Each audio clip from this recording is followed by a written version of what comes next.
Dans cette vidéo, je vais vous montrer comment créer un effet type Blade Runner 2049, particulièrement les scènes bien connues dans le désert qui apportent un bel effet post-apocalyptique. Je vais aller assez rapidement pour pas que la vidéo soit trop longue, mais n'hésitez pas à faire des pauses lors du visionnage si vous en avez besoin. Allez, on enchaîne dès maintenant avec cette photo. Je vais commencer avec les réglages de base. Je vais pas changer les températures et nuances, ni la balance des blancs. Je vais juste attaquer directement avec le contraste, que je vais descendre au maximum. Ça va créer un effet un petit peu plus flouté, etc. C'est sympathique. On va ensuite descendre les hautes lumières, autour de moins 15, et augmenter les ombres, autour de plus 15. Descendre les blancs et augmenter les noirs. On va ensuite augmenter un petit peu la texture et la clarté autour de plus 5 et descendre la correction du voile, donc autour de moins 5. On va ensuite augmenter la vibrance, augmenter un petit peu la saturation, et déjà on n'est pas trop mal. À partir de là, on va devoir s'occuper de ce fameux effet orangé des scènes bien connues de Blade Runner. Donc pour avoir cette couleur, on va aller dans la courbe des tonalités, on va commencer avec la courbe à points.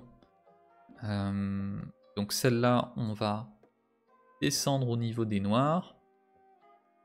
Autour de là, c'est peut-être un peu moins. Ok, autour de là, c'est pas trop mal.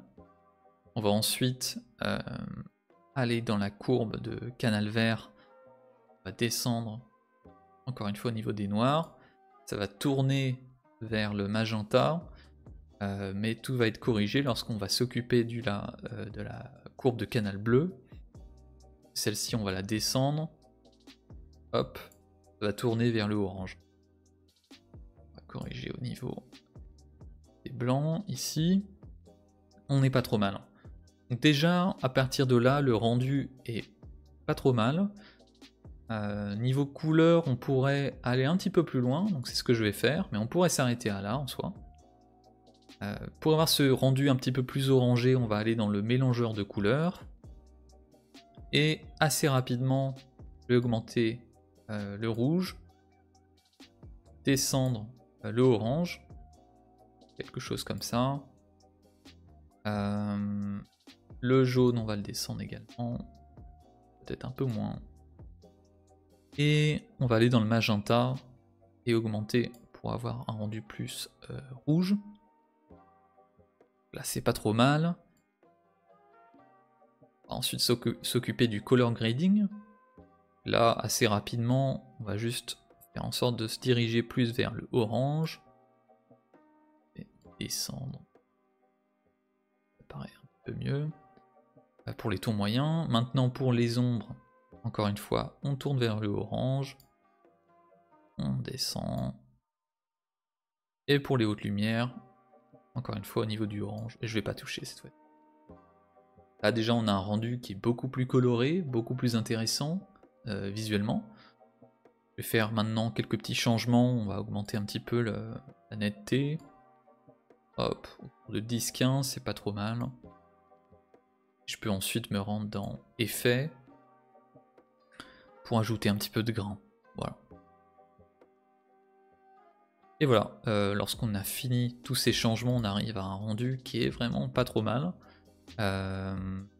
Si maintenant j'applique ces pré-réglages à d'autres photos, on va avoir par exemple un rendu comme ça. Là c'est vraiment, on sort quasiment de Blade Runner 2049 et on se dirige vers Apocalypse Now. C'est vraiment pas trop mal.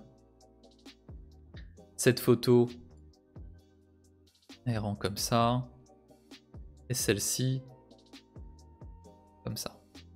Donc voilà, vraiment on se rapproche plutôt bien de Blade Runner 2049 dans les fameuses scènes désertiques.